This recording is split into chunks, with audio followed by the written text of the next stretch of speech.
کەس ناڵێەوە چیەکەن لە ڕیزی پێشەوە زەحمەت نەبێ. ئەو ڕۆژەی کورد سنگێنا بەگولەوە، ئەو ڕۆژەی کورد قیادی هەموو دنیای کرد. ئەم شانەزیەتان لێ نەچێتەوە.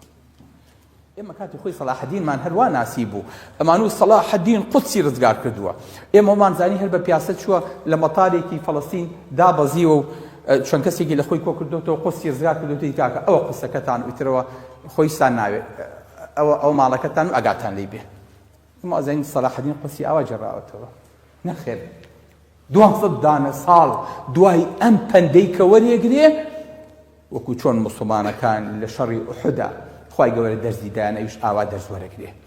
لەبەرەوە ئەم جارە سەلاحەدین بە بەرنامە و بە پلان ئیشەکە بۆ 10 ساڵی تر ساڵی 583 سەلاحەدین ڕێکیەت ئەچێتە شۆ ئەچێتە ناو دوژمنەوە.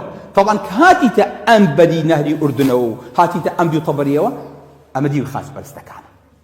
بەڵام سەلاحەدین ڕێک دێ پشتیا بە ئاوکەوە. پێشی چێە؟ پێشی حەبتینە.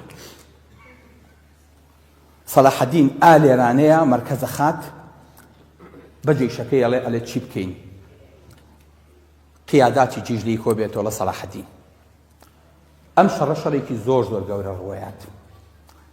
ئێمەش قووەت و دەسەڵات و عەدەدی ئەوانمان نییە. ئەلێ ئەی چی بکەین؟ ئەلێ با شەڕی پارتیزانی کەین. چۆن جێیشێک و مەفرەزەیەکە بۆ نان لێیان کەمینێکیان بۆ بنێرین، شپرزەیان کەین، وردە زەعیفیان کەین، زەعیفیان کەین، هەر ئاوا بە لێدان و گەڕانەوە بە شەڕی کەڕوفەڕ هەتا وەکو ئەیان خەین. قیاداتی جێیش ڕێئی وابوو. سەلاحەدین فەرمووی چی؟ سەلاحەدین فەرمووی من ئەم قووەتەی کە ئێستاکەنە کۆبووەتەوە زان لەکوێوە هاتووە بۆ دیفاع لە قەبرەکەی پێغەمبەری خوا لە بەیت المەقدس. جێشی دیمەشقی تایە، جێشی حەلەبی تایە، جێشی مووسڵی تایە، جێشی کوێی تیا بوو؟ جێشی هەولێری تیا بوو. چی تیا بوو جێشی هەولێر؟ سوڵتان مزەفەری تیا بوو. سوڵتان مزەفەر چی سەلاحەدین بوو؟ ئادەم خۆش خەزووری بوو. کچی یا بوویە خەزووری بوو. باشە. بەڵام کەیسەکە کەیسی خزمایەتی نەبوو. بەخوا کەیسی زاوە خەزوور نەبوو. کەیسی عەقیدە بوو. ها خزمایەتەکەشیان هەر لەبەر خوا بوو. سەلاحەدین خۆی لە قەلبە دەسەڕاستی تەقیەدینە، دەسەرجەفی مزەفەرەدینە، هەرسێکیان کورت. الله ئەی جێشەکەی چێیە؟ عەرەب و تورک و فارس و هەر هەمووی تایە. کەس ناڵێەوە چیەکەن لە ڕیزی پێشەوە زەحمەت نەبێ. ئەو ڕۆژەی کورد سنگێنا بەگولەوە، ئەو ڕۆژەی کورد قیادی هەموو دنیای کرد. ئەم شانەزیەتان لێ نەچێتەوە. باشە سەلاحەدین چییە فەرمێ لەم کاتەیە؟ ئەلێ کوڕینە سەرکەوتن و سەرنەکەوتن بەدەست پەروەردگارە. یەک. دوو، ئەلێ من نازانم چەندێک ماوە لە ژیانم تەمەنم چەندێکی ماوە تا چاوەڕێکم خاچ پەرستەکان بخەم و قودسیان لێ بسەر بوو. سێ، ئەلێ ئەم جێیشە هەموو ڕۆژێ ئاو بۆ من کۆ نابێتەوە. کە سەلاحەدینم قسانە ئاکا ئەڵێن جەنگ بڕۆ پێشەوە لەگەڵ تای. بۆیە من حەتینم ناوە چی؟ ناوم ناوە سەلاحەتین. چی؟ صلاحەتین، یعنی صلاح و حەتین پێکەوە. چکە ئەمە بەس بە سەلاحەدینە کرا. سەلاحەدین جێشی ئامادە کرد، خۆی حازر کرد، هەر ئەی خوایە ئەو جێشەم بۆ بنێری. ئەنجا وردە ئیستیفزازێکردن خەڵکی بۆ ئەناردن لێیان بە لە کەمین. ئەلێ بە ناچاری وتیان کاکە ئەمە وا دەری نایانێ. سەلاحەدین هاتۆتە ناو خاکەکەمانەوە، نزیک بۆتەوە با ئێمە بچینە گیانی. کە کەوتنە ڕێ هەر هەمویان. سەلاحەدین وتی سوپاس بۆ خوا ئەوەی چاوەڕێمانە کرد هات. ئێمە گەر شتێ بێڵین بەخوا هات بە قورئان جا چی بکەین؟ سەلاحەدین وتی ئەوەی چاوەڕێمانە کرد ئەوە هات. پشت بەخوا بەستن. لە پێناوی سەلاحەدینا شەڕ نەکەن، لە پێناوی خوایە بجەنگێن. شەرەف و ناموسی ئەو میلەتە لای ئێوەیە. ئەگەر ئەمڕۆ بشکێن هەموو شتێکتانشکێ.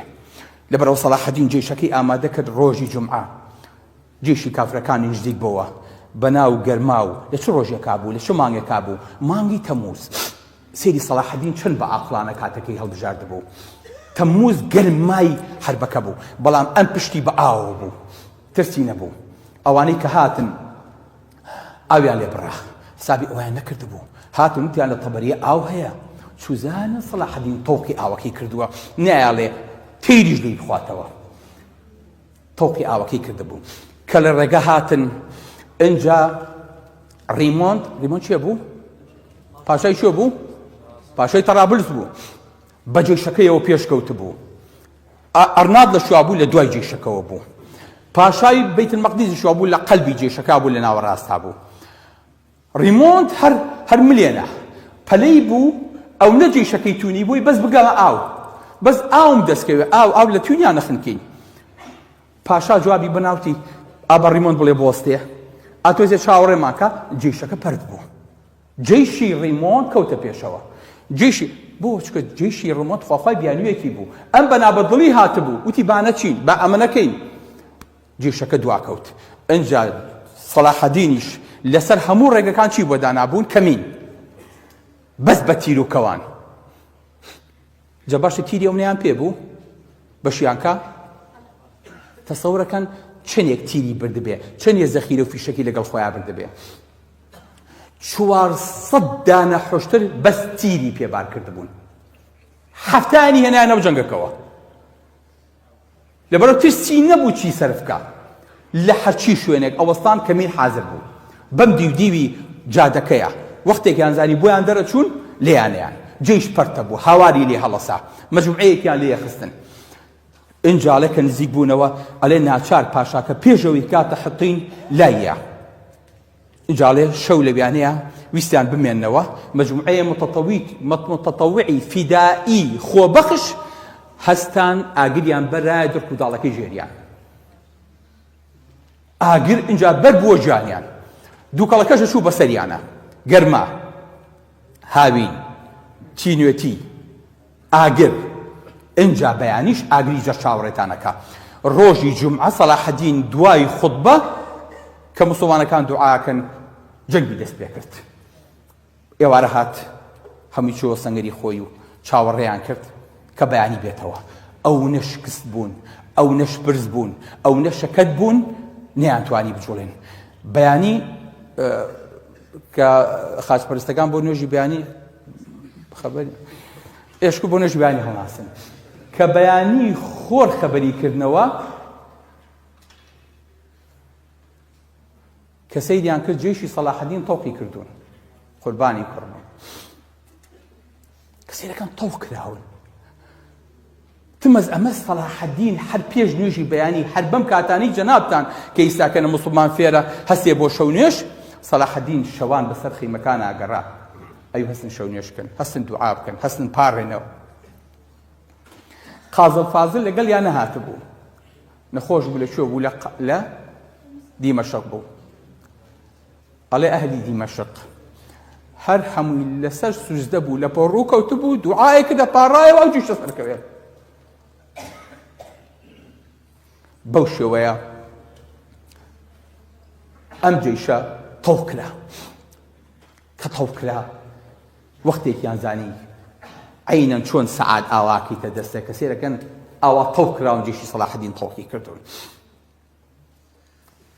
سەلیبەکەشیان پێیە، وتیان دیفاع لە سەلیبەکە بکەن، ئەوە سەلیبەکەی عیسایە. هەمووی کۆبۆوە. ئینجا موسڵمانەکان ئاوا وردە هەناسەیان لێ تومەکردن، لیانە هاتنە پێشەوە. کە لیانە هاتنە پێشەوە سەلاحەدین بە تەقیەدینی برازایی وتی ئەگەر ڕیمۆند کە جێشە زۆرەکەی لەگەڵایە و پاشای تەرابڵسە ویستی دەرچێ لەو لایەوە با دەرچێ. وردە دەستیان شل کرد، دەرگایان بۆ کردەوە. ڕیمۆند بەخۆی و جێشەکەیەوە دەپەڕی، زانی دەرەقەت نایە، چی منم شەڕە ناکەم، وتیشم لەگەڵ شەڕانیم، ڕای کرد. سەلاحەدین دەستی بۆ شل کرد، دیار بوو ئیتفاقێکی ژێربەژێری هەبوو. چونکە سەلاحەدین هەنگاو بە هەنگاو ئاگای لە شتەکانی تر بوو. ئێوە ئەزانن پاشای ئەنتاکیە خێزانەکەی پاشای ئەنتاکیە ناوی چی بوو؟ ناوی بۆهیمەند بوو. خێزانەکەی ناوی چی بوو؟ ناوی سیبیلیا بوو. ئەم سیبیلیایە سەلاحەدین جلوبەرگ و ئاڵتون و شتی جوان و زەخرەفەی بۆ نارد. ئەمی ژێر بەژێر چی ڕووی باە بە یەکێکای کردە دەستی سەلاحەدینەوە. سەلاحەدین ئاگای لە ورد و دریشتی ئیشەکان بوو. یەک پاشای گەورەیان خێزانەکەی خاین بوو شتی بە سەلاحەدینەوت. لەبەرەوە سەلاحەدین لەگەڵ چیان ڕێکەوت بوو؟ لەگەڵ ڕێمۆندیشان ڕێکەوت بوو. وتی دەرگاو بۆکەم و دەستە بۆ شلەکەم ڕاکە. کە دەستی بۆ شلکە ڕای کرد، مسلمانەکان وتیان نەوەگە مە پیلان بێت و لەو سەرەوە بێ تەڵقە کە بشکێنێت و لێمان باتەوە. بە دوایە ڕۆیشتن حتا دەواازەکانیان لێخەنی. اینجا بەجیان هێشت. وردە تەوق لەسەر خاچپەرستەکان زۆر بوو. پاشەکشە هەتا هاتە سەر گردێک پیانە و گردی حەتین. پاشاکەیان کە ناوی جای لۆزیتان بوو. جای لۆزیتان پاشای بەیتڵمەقدیس بوو. وردە کشایەوە هەتاوەکو گەیشتە سەر شاخەکە. ئەنجا وتی خەیمەم بۆ لێبن. خەیمەیەکیان بۆ لێیە چووە ناو خەیمەکەوە. ئەنجا وتی دیفاعم لێ بکەن. ئەڵێ کەسی بە دەورەوە نەما. ئەنجا موسڵمانەکانیش لێیان نزیک بوونەوە. سەلاحەدین وتی ئەو عەلەمم بۆ بخەن، ئەو سەلیبەم بۆ بخەن. چوون بەرەو سەلیبەکە هەتا دەستیان گرت بە سەلیبەکەیە. ئەڵێ کە سەلیبیان گرت و سەلیبیان ئاوا هێنایە خوارەوە بۆ ڕێیان لێ هەستا. وتیان سەلیبەکە ژیرە. ئەڵێ هەمووی چۆکی شل بوو. کە شەڕی پێ نەکرا وتی تەواو. سەلاحەدین بەیداخی خۆی هەبوو. بەیداخی سەلاحەدین چۆن بوو؟ عەلەمەکەی چۆن بوو؟ زەرد بوو. ئافەرین. چی تیا بوو؟ بازێکی تیا بوو. ئەمە عەلەمی سەلاحەدین بوو. عەلەمەکەی ئەوان سەلیب بوو. بەڵام لە عەلەمەکە گەورەتر ئەم سەلیبە بوو کە هێنابیان بە تەختەکەەوە هێنابیان لەسەر عەرەبانە باریان کردبوو سەلیبەکەیان کرد. ئەڵڵاه سەلیب کەوت. پاشا هات پاشەکشەی کرد بۆ ناو خەیمەکەی. مەجموعەیەک کوڕی جەربەزە بە دەوریەوە بوو نەیانێژ بگەنە. پاشای بەیتڵمەقدس کاتبوو بۆ شەڕەکە. کوڕەکەی سەلاحەدین وتی باوکە بردمانەوە. سەلاحەدین وتی نا پەلەمەکە تا ئەو خەیمێ نەگیرێ. سەلاحەدین خاوەن خیبرە بۆی زانی گەیشتە خەیمە گیرە. ئەڵڵاه ئەکبەر. خەیمە چی تایە؟ پاشای تایە. خەیمە چی تایە؟ ئەرناڵی تایە. ئەو مجریمە گەورەی حەربە ئالێوانەیە گرتیانێ. ئەڵڵاه شەڕتەوا. وتیان شەڕتەوا. وتی بەڵێ. سەلاحەدین لە پۆ ڕووکەوت. یەسی کرد بە گریان سوزەی برد. وتی خەیمەیەکم بۆ لێبن. خەیمەیەکیان بۆ لێدا. تا ئێستاکەنا سەلاحەدین خەیمەی نەبوو. بەڵام ئێستا پێویستی بە خەیمەیە. خەیمەیەکیان بۆ لێدا چوە خەیمەکەوە تێر گریان. لە سوژدەیە گریان. لە سوژدەیە شکری خوای کرد. بۆی کەس ئەمە بۆ سەلاحەدین نەژێڕێتەوە. بەڵێ نە خوایە هەمووی تۆیە. هەمووی سەرکەوتنی تۆیە. ئەنجا پاشای بەیتڵمەقدیسی بان کرد. جای بان کرد لەگەڵ چێە؟ لەگەڵ ئەرناڵ. ئەرناڵ کاردووکان هاتنە ژوورەوە. سەلاحەدین چوو بە پیریانەوە. پێشوازی لێکردن. فرە وەڵڵاهی ئەم سەلاحەدینە سوبحانەکەم دڵەکە. سێ گەوری ئەم پیاوەکە. ئەلە چوو بە پیریا پێشوازی لێکردن. هێنای دانیشان وتی ئاوی ساردم بۆ بێنن. بۆ خوایاڵی بە میوانداری هاتوون. ئاوی ساردیان هێنا یای بە پاشای بەیتڵمەقدیس. پاشای بەیتڵمەقدیس دەتوونیا یای نای بەسەرەوە خەڵی قورئان. ئەرناڵ داوای لێ کرد یای بە ئەرناڵ. ئەرناڵیش بەشپرسی لێ سەلاحەدین وتی بۆستە. وتی من ئاوم ما بە تۆ نەما بە ئەرناڵ. بۆ ئاو پێدان و نان پێدانی پاشاکان یعنی تەمینکردنی ژیانی کە ئەم کەسە ئیتر ئەمینە لە ژیانی خۆی. وتی من ئاوم ما بە تۆ نەما بە ئەرناڵ. ئەرناڵ بۆ لە دەستی وەرگرتی. تیاسە ئەرناڵ. وتی ئەرناڵ تۆ زانی چی کردووە؟ هەموو خاڵەکانی بۆ بژاد. یەک دوو سێ چوار. ئەم جەریمانی تۆ کردوتە. مسڵمانانە عەزیەت داوە. تاجیرەکانە گرتووە. حاجیەکانە سجن کردووە. خەڵکە ڕوود کردوتەوە. ئەم هەموو جەردەییە و کردو بەرامبەر ئێمە هەوڵدا مەکە و مەدینە گری چووی بۆ جیانی پێغەمبەری خوا بۆ لاشەکەی دوای شەر موسڵمانێک دەگرێت ئەو محەممەد لەکوێ بێ دیفاعتان لێ بکەم وتی ئەوە من لە جاتی محەممەد دیفاعەکەم ئێساڵێکی وتی موسڵمانە بیت ئەناوتی نە تەواو مەزەب چوارە و کوتەک پێنج یەکلایی کردەوە کێگلایی کردەوە ئەنجا مەلیکی قودس لەرزی لێ هاوتی ئێستا منیشە کوژێ تی جۆ بگرە وتی لە عادەتی پاشاکانە نییە پاشاکان بەدیلی بکوژن وتی بەس ئەمەتان سنوودی زۆر تێپەڕان ئەوە شایستی ئەوە بەس تۆ هیچ لێ ناکە ڕێزی لێگرت حرمەتی لێگرت نادیانەوە بۆ دیمەشق بەدیلی